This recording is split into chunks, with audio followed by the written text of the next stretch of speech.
Բարև ձեզ։ Այս օրերին մենք բնականաբար ավելի շատ եւ ավելի շուտ տարված ենք Հայաստանի ընտրական գործընթացով, հետևում ենք նախընտրական քարոզարշավի ընթացքին, բայց միաժամանակ այս ընթացքում մեր տարածաշրջանում տեղի ունենում իրապես գլոբալ տեկտոնական փոփոխություններ։ Ստացվել է մի իրավիճակ, երբ որ մեր ավանդական դաշնակցային տնտեսական հարաբերությունները Ռուսաստանի հետ կարծես թե հայտնվել են փակուղում, հայտնվել են ճգնաժամի առաջ, փոխարենը առաջ են գալիս նոր կոմունիկացիոն հնարավորություններ եւ նոր շուկաներ։ Մինչ հայկական ապրանքը արգելափակվում է Լարսի անցակետում կամ հենց Ռուսաստանի տարածքում, հաղորդագրություն է տարածվում այն մասին, որ Հայաստանի համար այլևս բաց է ախալքալակ Կարս երկաթգիծը արտահանումների եւ ներմուծումների համար։ Սա իհարկե նոր հնարավորություն է եւ նոր պատուհան դեպի Եվրոպա։ Հատկանշական է, որ այս ամենը տեղի ունենում Իրանի շուրջ բարդ բանակցությունների եւ ուկրաինական ճակատում իրավիճակի ել ավելի սրասման, սաստկացման ֆոնին։ Ինչ է կատարվում Հայաստանում եւ Հայաստանի շուրջ, արդյոք Հայաստանը պատրաստ է այս նոր զարգացումներին եւ ինչպես անել, որպեսզի կարողանանք դիվերսիֆիկացնել մեր առնվազն տնտեսական հարաբերությունները, չբացելով նոր ռիսկերի դուռը։ Ահա այս հարցերի մասին ենք զրուցելու առաջիկա 30 րոպեների ընթացքում։ Սա Ազատ զրույցն է Free News-ի եթերում, որտեղ համադրվում են փաստերը, կարծիքները, գնահատականները եւ կանխատեսումները։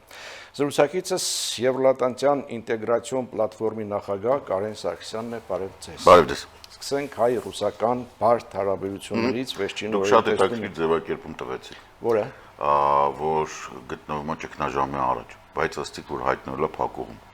Այսինքն ճգնաժամը լինում է փակուղուց զգալիորեն առաջ, երբ որ դու հասկանում ես, որ ձախ գնաս, փակուղում ես հայտնվելու։ Մենք արդեն փակուղում ենք, սա արդեն ճգնաժամ չի։ Սա արդեն կոպիտացած վերջնակետն է։ Երկու տարբերակներ նշեցի, որպեսզի ընդհանուր կատարեք։ Ես էլի եմ ասում, ես գիտեմ խնդիրը նրանում է, որ հայկական հասարակության համար եւ ընդհանուր առմամբ ազգային տեսանկյունից ոչ միայն Հայաստան դուսն են, որ շփվում ես,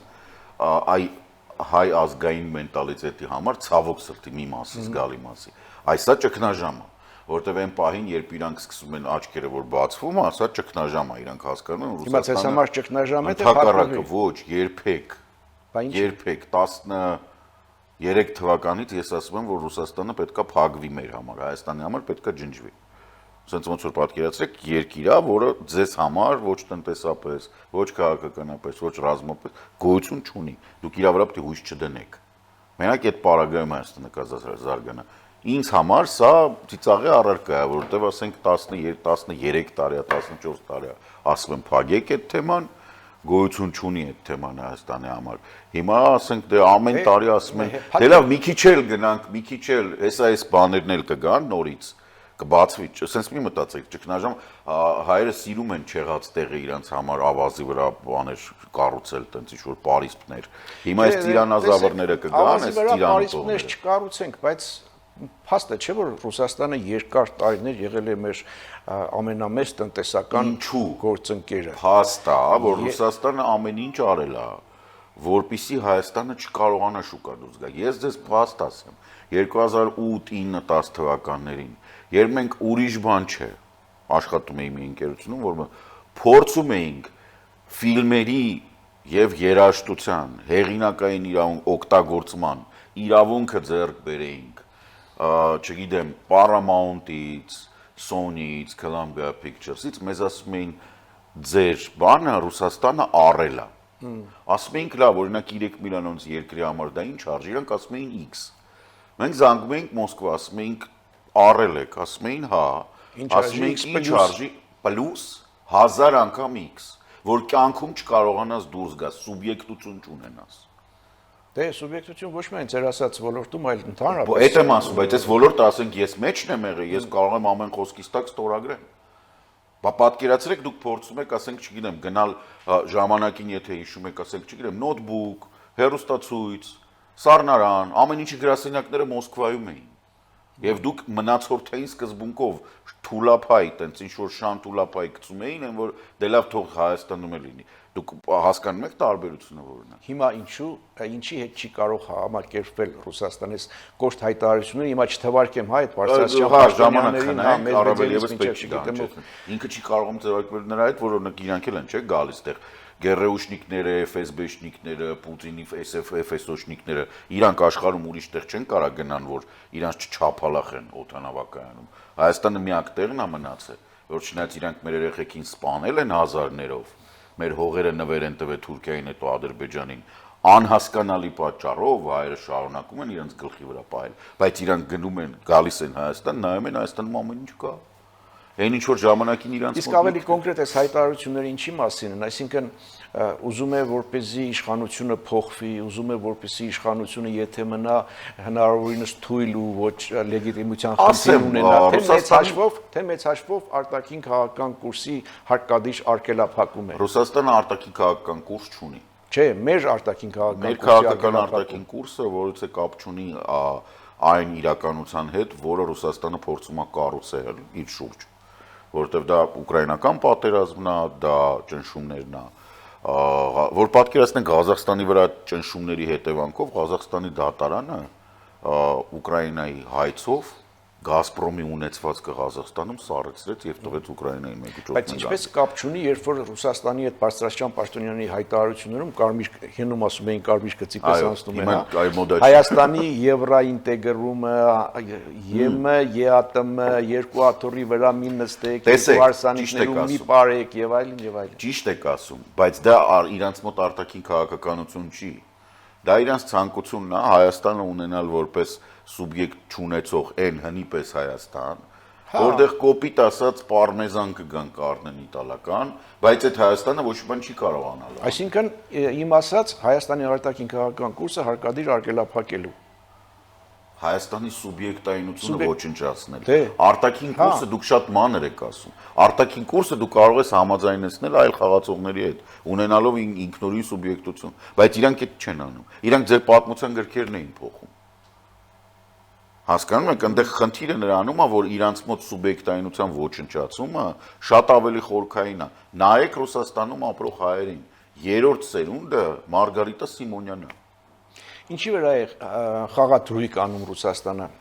Հայաստանում, քաղաքական առումով, տնտեսական առումով, չգիտեմ։ Հիմնականում անգրագիտության, այսինքն ընտրազանգվածը պետք է լինի անգրագետ, բառեզբուն իմաստով էլ, ոչ թե տառաճանաչ, ոչ թե ոչ տառաճանաչ, այլ անգրագետ։ Քաղաքական ուժը էական չի։ Իրանք ամբողջ սպեկտրը ունեն։ Խիստ ազգայնականից, հու բան sense բանանողներից, վերջացրած տենց իրանք ինտելիգենտի տեղ դրած Լազարյանակում, մակում բան տենց ծակ պրոֆեսորների ընտրությունների համատեքստում հիմա մենք ունենք փաստորեն առնվազն 4 ուժ, որը ռուսական է, Շիրեմ խիա Նիկոլա Երագլուխ կոչ է դա, առնվազն 4 չի թաքցնում, որ իրանք ռուսական են։ Տակից ինձ որ մնա, քանի որ իմ շատ ավելի սուր է իմ մոտ, այսինքն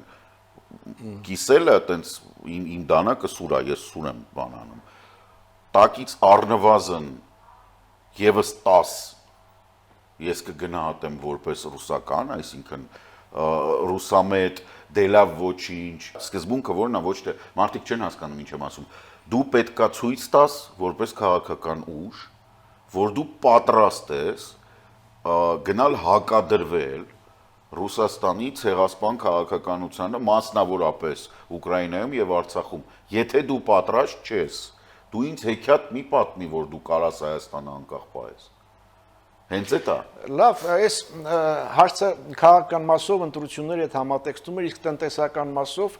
հիմա արգելափակումներ եւ Լարսի անցակետում եւ Ռուսաստանի տարածքում գինի, կոնյակ, գյուղատնտեսական ապրանքներ, ծաղիկ, էլ ինչ, հանքային ջուր եւ սրանք խիղճ արժանապատվություն, սա արգելափակված Ռուսաստանում էլ բան չի։ Տնտեսական գործիքներ են, թե արդեն քաղաքական նախապատրաստություն կամ արդեն գործնական քաղաքական։ Ենթադրում եմ, որ սա ընդհանրապես նախընտրական բան է, որովհետև այն ոնց որ ասում են, մի տեղով որ ռումբել գցեն, իրանք մեկը հայկական կոնյակը ոչ բանով չեն բանանի փոխարինի։ Իրանք մեկը պետք է խմեն այդ կոնյակը։ խմող ազգ են, էլի, խմող են, իրանք պետք է խմեն։ Ինչ որ մի ձև կտանեն։ Մա կարող է դուք զարմանաք, բայց կարող է հիմա Ադրբեջանով դուրս գա Նայիրի կոնյակը շատ խնդալու կլինի, բայց դե հիմա ինչ կա է դա, ուրիշ բան չենք ասում։ Հա, իրանք Լարսն են փագում, դա կարա գնա, ասենք Ղազախստանով։ Ինչի՞ չէ։ Նիկոլը սիրում է այդ Ադրբեջանով, Թուրքիայով, սենց որովհետև մեկը պետք է խմեն։ Այսինքն Լարսի փակումը այս հայտարարությունները, որ Լարսի փակումը քաղաքական է եւ ճնշումները հասարակության վրա տեղի ունենում հենց այդ բանով։ հոգեբանական, հա։ Հա, ինքը տենց Լարսը բիզնեսին եթե պետք է կտանեն, ժողովուրդ, սաղ աշխարհով պատժամիջոցների տակ գցեցին, ասցին բան չեք կարողանում բերեք, սաղ աշխարհից շարունակում են Բայց բերել։ հիմա պատկերը կա, չէ, Լարսի անցակետ, Ապրեք, հա, բայց այդ ումա վնաս եւ տալի։ այլն։ Դա հիմնականում վնաս է տալիս շատ փոքր քանակությամբ բաներին, տրանսպորտային լոգիստիկ ընկերություններին։ Ապրանքը հա, այս մի ֆորը կկորցնի, հիմա Ծիրանն է գալի։ Ես մի բան էլ չեմ կարող հասկանալ։ Տեսեք, այդ օրինակ ես բան դրանց տարբեր ձևեր հա անուն եմ կապցնում այդ ճայճներից գալացող բելի խադակի, ծիրանազավրներ բան։ Ախր ավելի լավ չի իրանք գան ստե ուտեն այդ ծիրանը։ Ինչի խակ ուղարկում այդ ծիրանը Ռուսաստան։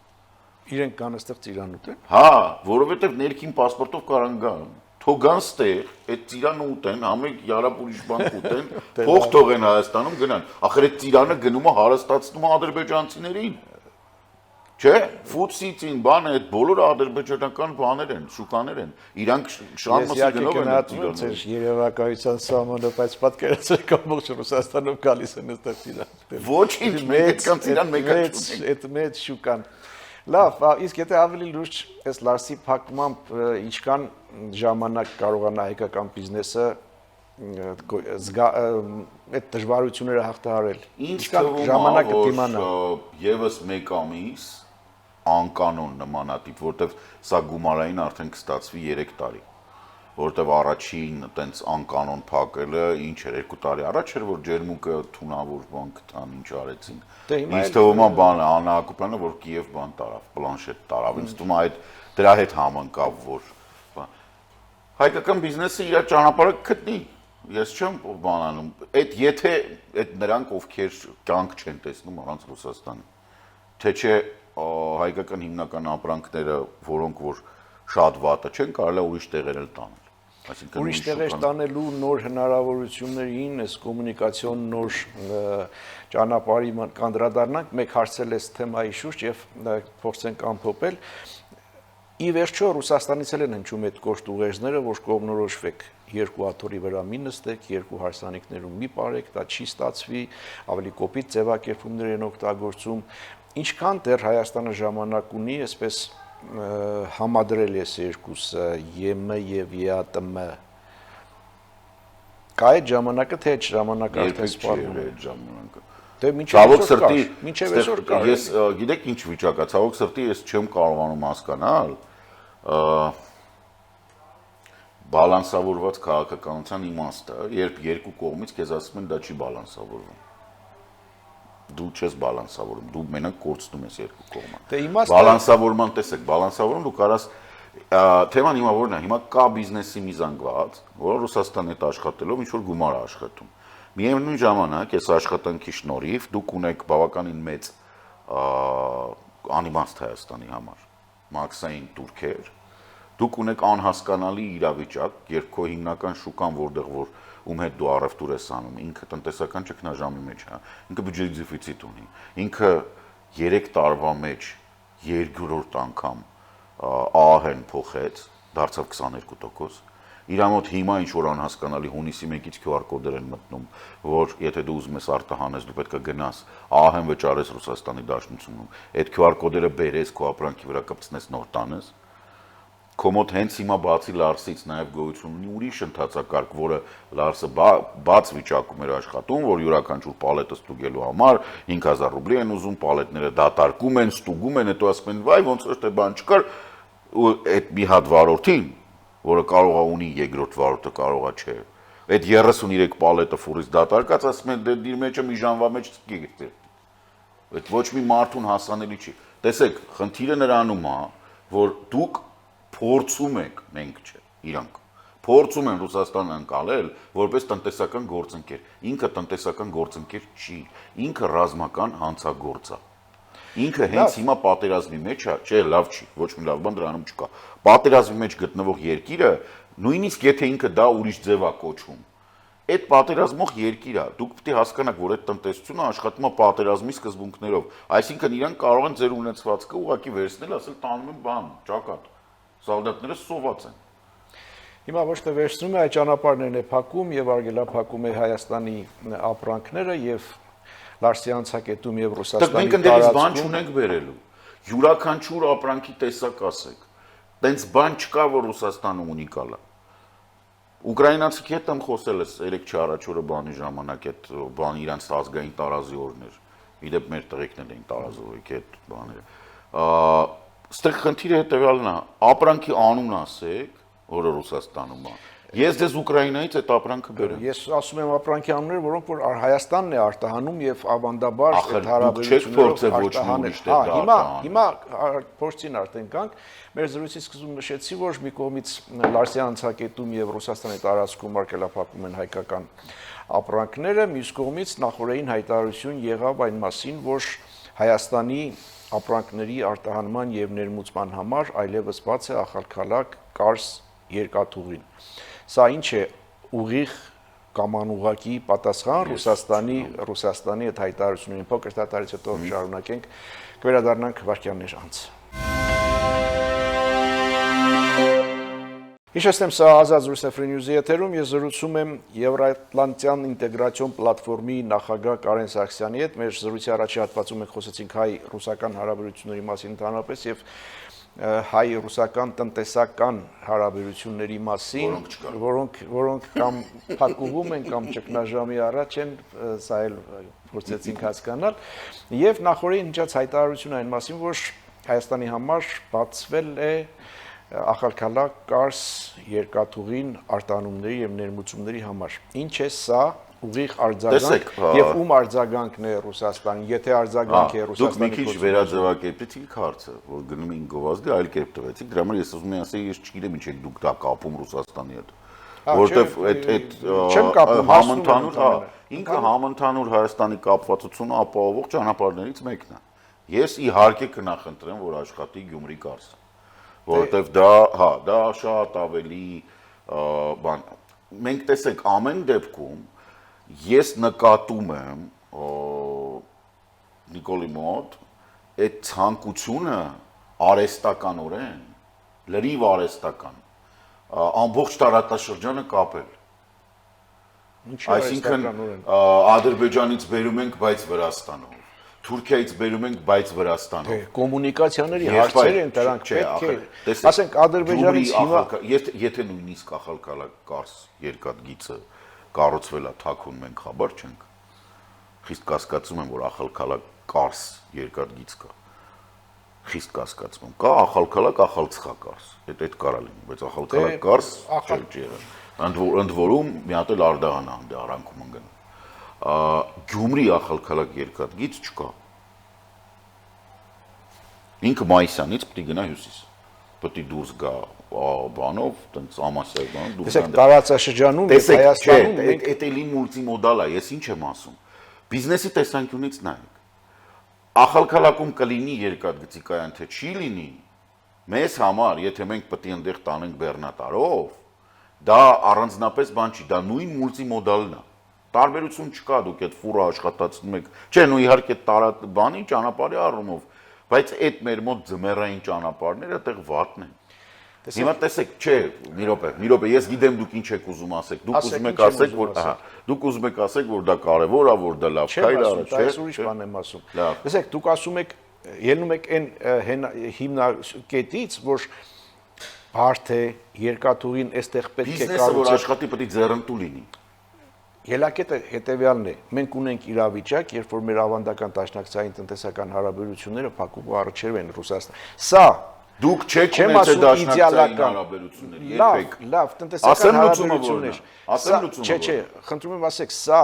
ինչ որ չափով այս պահին ելք է, թե ելք չէ։ Դե հիմա դուք ասում եք սոված է մարդը, ամբողջությամբ սոված է, այո, Փուլափայ չոր հաց են քանի դեռ ձեր ասած այդ Գյումրի կարսը, քանի դեռ չգիտեմ ենի հատվածը եւ այլն։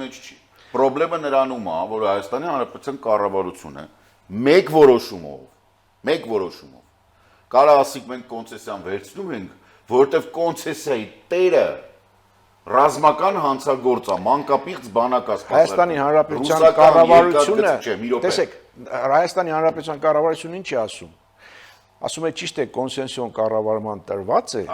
եւ ենթադրաբար ռիսկերը մեղմելու համար ասում է թեև իրենցն է այդ կառավարումը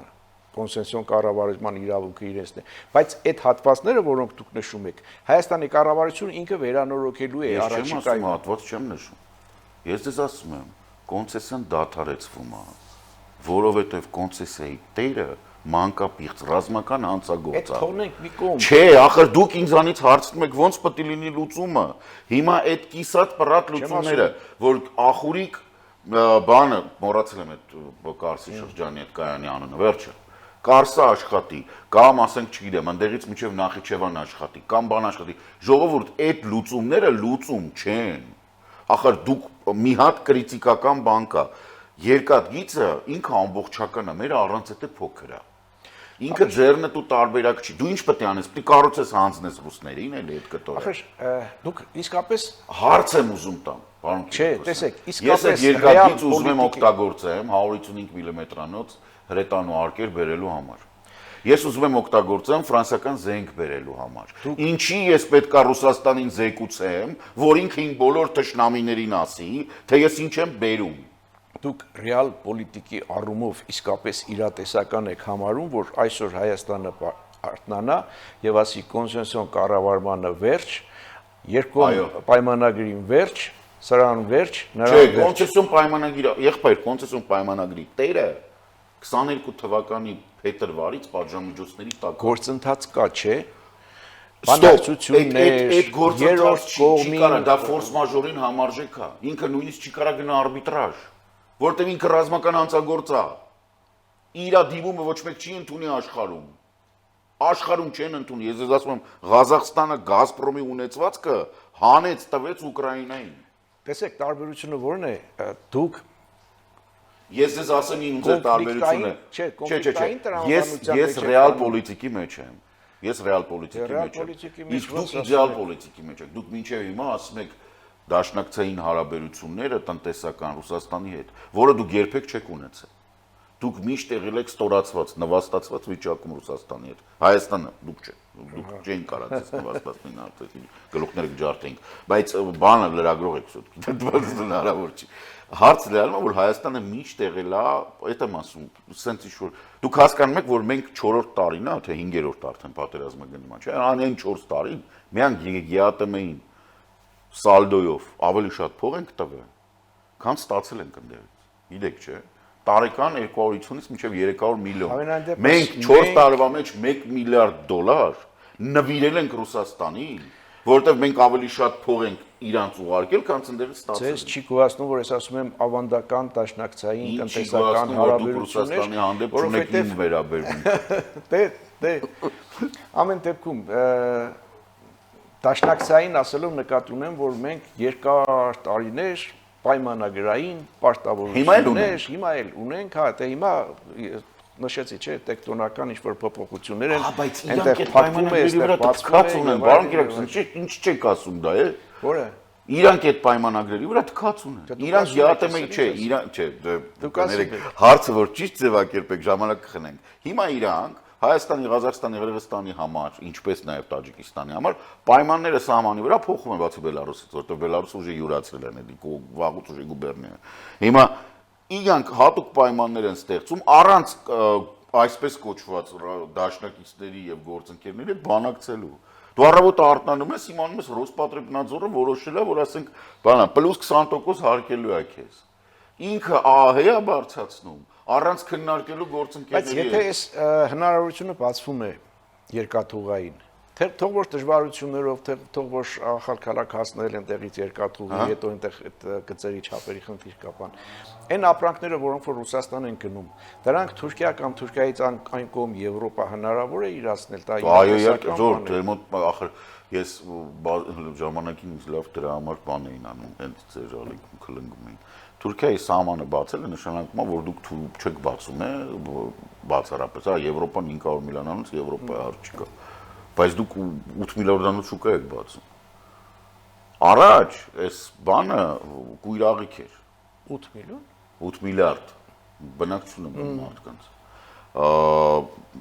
Այնտեղ հայկական երկաթուղին, ադրբեջանական երկաթուղին, վրացական երկաթուղին, ինքը կույրաղիք էր, Ռուսաստանը պահում էր դա։ Հիմա էլ է Ռուսաստանը, որ եկել է 2007 թվականին, բազմաթիվ կտորներ երկաթգծի ոչնչացրել է։ Նպատակային ոչնչացրել է ուղղակի, որ հայկական երկաթգիծը մնա ընդամենը իրանց սպասարկող։ Հայտարարություն եղավ հայկական կողմից, որ այդ հատվածները, որոնք որ մեզ անհրաժեշտ են, ախր դա հատվածը Հայաստանի կառավարությունը վերականգնի։ Երկաթգիծը մարդիկ, ովքեր Եվրոպայում ես վերջերս եղել են, Ամերիկայում չէ, օգտվել են երկաթգծից, TGV-նա, Ouigo-նա եւ այլն երկաթգծեր։ Ինքը այլևս այդ չուկ-չուկը չի, որ օրվեր չուկը ասում է, որ Հայաստանում գիտեք, ինչ կա արագությունը 40 կմ/ժ։ Բեռնափոխադրումների արագությունը պետք է հասնել 180-ի, որ ինքը աշխատի։ Մարդատար գնացքները 250-300 պետք է լինեն։ Լավ։ Իսկ Ռուսաստանը չունի այդ հնարավորությունը։ Այդ 8 կիլոմետրի վրա դու չես կարող 180 կմ/ժ բացես։ Արձանագրենք, որ սա մեծ, չգիտեմ, միջին, փոքր, բայց հնարավորություն է ստեղծված իրավիճակում։ Թուրքիայի սահմանը բացել միշտ հնարավորությունն է։ Այդ եմ ասում, մենք հնարավորություն էլի կիսեցին մեր հնարավորությունը։ Էլի եկան նստեցին շնչներիս։ Էլի որովհետև Ռուսաստանը ինչ որ բան արեց, սրանք դուխ չունեն, հանեն, կդրեն, ռադ անեն ռուսներին։ Մենք էլի ինչ որ կիսատ լուծումներով գնացինք։ Էլի բերեցինք Իվանիշվիլին, որը եւս պատժամիջոցների տակ է, նստացրեցինք մեր ապրանքի վրա։ Այդ ձեզ թվում է մենակ Ռուսաստանն է, որ մեզ ճնշում է։ Ո՞տ չեք ուզում ասել, որ Վրաստանը ամեն ֆուրից 1500 եվրո փողավերցնում, ուղակի որովհետեւ չունենք դրա համար չենք ասում։ Ոնց փաստեր չունեք։ Եկեք ես ձեզ հրավիրեմ լրագրողներին, ձեզ ծանոթացնեմ։ Դե առավել եւս, եթե այդ որ անում է Վրաստանը, բախի բան չեք անում, ասում է էտել նիխտ Էդի քիչ եք ասում, հիմա խի եք բերում վրացիկին մտցնում սրա արանքը։ Հարևան ունենք նորմալ հարաբերությամբ մի փչացրու։ Ռուսաստան-Ուկրաինա ինչ է կատարվում։ Այնտեղ իմ ուզածն են անում, Ռուսաստանին առանց բարերի։ Չէ, առանց բարերի դրա համար sense վատա վիճակը Ռուսաստանի, խնդիրը եկել է նրան, որ Կիևին բանին արդեն ուղղակի արեշնիկներով են հարվածում, բացառապես բնակելի թաղամասերին։ Կինժալ։ Այդ օրը այս 3-4 օրն շատ ուժեղ էր։ Բայց որ ուշադրություն դարձնեք շահեդների բաների քանակը, կինժալների, այսինքն բալիստիկայի եւ բանի քանակը ահա որ շատ էր։ Փառք Աստծո, շատ քիչ մարդազոհ։ Ասենք զոհվում է այդ բաներից հետո, այսինքն 3-4 այս կարգի։ Սա նշանակում է, որ բանը չի ասում, Ուկրաինայում ծիծաղում են ասում, արեշնիկով գարաժների նախապել։ Հա, ինչ որ տենց ավտոտնակների, նո, այդքան էլ ավտոտնակ չի, իհարկե բաներ են, բայց Այսինքն սա ստկանում է, նախ Ուկրաինան խփեց այդ հանրակացարանին, նրանք ասում են հանրակացարանում բան է, դրոնների դպրոց։ Ուկրաինան ասում է դրոնների դպրոց է, Ռուսաստանն ասում է ուսանողներ էին, բան եւ այլն եւ այլն։ Դրոնների դպրոց։ Հիմա Ռուսաստանը որպես պատասխան, որպես վրեժ, հա, խփեց Ուկրաինային, հիմա հաջորդ Չէ, ինձ թվում է դա ավելի շուտ պատասխան էր մայիսի 9-ի շքերթի, որ ամբողջ աշխարհը այդ բունկերային առնետի վրա սկսեց ծիծաղել։ Որտեւ ասին բանը, դե գիտեք Զելենսկու այդ հրահանգը, որ ինքը բացեր թողել։ Թույլ եմ տալի անցկացնել շքերթ, հա, կարմիր դերապարակում, դա վիրավորական։ Դա նվաստացուցիչ է եւ ստորացնող։ Իսկ չի սիրում։ Այս հարվածներով ժամանակը լրանում է դրա համար այս հարվածներով Ռուսաստանը ավելի խորացրեց պատերազմը, թե ոչ մի բան չեղավ, չէ, Ուկրաինայում դա այդպես չեն գնահատում։ Ուղղակի ինքը իր իրենց համար սա ընթացիկ է եւ իրենք չեն զարմանում, ասենք, այնց որ նորմալ է, այնց չի որ ինչ որ հատուկ փոփոխություն է տեղի ունեցել։ Ես հիշում եմ սրանից 1 ամիս առաջ, թե ամիս կես առաջ ինքը որ Կիևում հին պատմական այդ շենքերը ոչ, Կիևում չէ, Լվովում պատմական շենքերը ոչնչացրեց, ուկրաինական հասարակության արձագանքը շատ ավելի ծանր է։ որովհետև դե իրենք սովոր են, որ ռազմական անցագործային։ Հարցներ խորանում է թե ինչ է։ Գիտեք, ինքը խորանում է հնարավորությունը Ուկրաինայի հաղթանակի, որովհետև վերջի 2 ամսվա ընթացքում փաստացի Ռուսաստանի առաջ խաղացումը աննշան է, իսկ կորուստները շատ բարձր։ Ինքը միևնույն ամիսը կորցնում է 30-35 տարբեր գնահատականներով 1000 մարդ, դա զգալիորեն գերազանցում է այն թիվը, որ ինքը կարողանում է զորակոչել, այսինքն գնալով պակասում է։ Բացի դրանից գոյություն ունի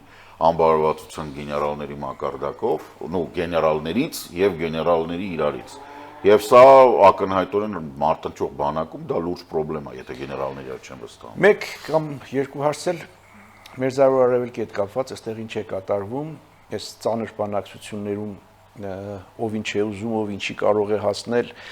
տեղեկություններին հետևում է շատ հակասական, մի կողմն ասում է արդեն գրեթե 95%-ով այդ կետերը համաձայնեցված են, բայց դեռ չենք ստորագրել, մյուս կողմն ասում է չէ ոչ մի բան, այս հակասական հայտարարություններ Ռուբիոն էլ, որ ի դեպ վաղը ժամանում է Հայաստան, հայտարարել է կամ մենք Իրանի հետ շատ լավ գործարք կկնքենք, կամ հարցը կլուծվի այլ տարբերակով։ Դե դա անհասկանալի հայտարարություն է ինձ համար։ Ասում եմ կամ հաց կուտեմ, կամ սոված կմնամ։ Դե դիխոտոմիկա, հա, եթե տենց կլինի, կամ այնց կլինի։ Ցավոք սրտի Ամերիկայի գործող նախագահական բանը Սպիտակ տունը այնպեսի մի իրավիճակ է ստեղծել, երբ դու ստիպված ես իրանական կողմին ավելի շատ վստահել, քան Սպիտակ տանը, որտեղ ինչ որ իրանական կողմը ասում է միշտ 80%-ով ճիշտ է, իսկ երբ որ ասում են Սպիտակ տունը միշտ 99%-ով սխալ, որովհետև այս ինչ որ վերաբերվում է բանակցություններին առավել եւս, որովհետև բազմիցս մենք լսել ենք, որ բանակցում ենք հենց հիմա շուտ է մասը, բան, sense, բայց սա սուտ է դուրս գալի։ Շատ ուրախ եմ, որ Ռուբիոն վերջը քարտեզի վրա գտավ տարածաշրջանը, թող գա։ Մեծ ցանկություն ունեմ հետը հանդիպելու, եթե դեսպանատան ժողովուրդը լսում, խնդրում եմ ինձ հրավիրել, որպեսզի ես հասկանամ Տնփեսան ու Գոլֆիկի ընկերը ինչ գործ ունեն այս տարածաշրջանում, դիվանագիտություն են անում, որովհետև 6000 տարվա պատմություն ունեցող տարածաշրջանում Տնփեսեն, որը այս կամ այն շեյխից մի կերպ 2 միլիարդ փողադիզ է, չի կարա հարց լուծի։ Այս բոլոր պատերազմները նրա պատճառով են, որ Ռուբիոյի շեֆը իր փեսուն ու իր գոլֆի ընկերոջը որոշել է, որ իրանք դիվանագետ են։ Բոլոր խնդիրները տեղից են։ Ռուբիոն կոնե դիվանագետ է։ Ռուբիոն սենատոր է եւ Ռուբիոն շատ վաղուց դիրքորոշում ունի, բայց կներեք, Ռուբիոն ամենա տենց Ռուսաստանի ողերին թշնամիներ եւ Ուկրաինայի ամենալավ բարեկամը, բայց այն պահից ինչ մտավ պետդեպի բանը, ոչնչացրեց USAID-ը, Հայաստանի դեսպանին հետ կանչեց մարդ չի նշանակում, ցրեց տարածաշրջանի վերաբերող վերլուծական կենտրոնները ու հիմա տենց տիպը դե Ուկրաինան ինչա որ կհանենք կտանք Ռուսաստանին։ Մի ֆիգա себе դու լավ Սահմանափակ ենք։ Հա, չէ, բայց ասենք ես ուզում եմ հասկանամ խնդրեմը որտեղ է ամերիկյան հասարակության, որ օքեյ գալիս է, ուրախ եմ, որ իրոք ուրախ եմ, որ գալիս է, որովհետև ես կնախընտրեմ, որ Հայաստան գան կադրային դիպլոմատներ, ոչ թե այդ բաներ, այնպես կողքից ոնց է կամավոր սկզբունքներով ներգրաված անձինք։ Շնորհակալ եմ։ Տեսնենք ինչ ան։ Ես եմ շնորհակալ եմ, հետևենք իրադարձությունների զարգացումներին։ Այսօր մենք խոսեցինք մեր տարածաշրջանում տեղի ունեցող իսկապես նկատելի տեկտոնական փոփոխությունների մասին, խոսեցինք Հայաստանի տնտեսական հնարավորությունների, տնտեսության դիվերսիֆիկացման նոր հնարավորությունների մասին, նոր կոմունիկացիոն ճանապարհներ, նոր պատուհան եւ այս ամենը օգտագործելու համար պետք է ոչ թե էմոցիոնալ որոշումներ, այլ ճշգրիտ սառը հաշվարկներ եւ ճշգրիտ սառը ռազմավարություն։ Սա ազատություններ Free News-ի եթերում ես զրուցում եի Եվրատլանտյան ինտեգրացիոն պլատֆորմի նախագահ Կարեն Սարգսյանի հետ։ Շնորհակալություն, որ հետևում եք, լավ մնացեք, կհանդիպենք։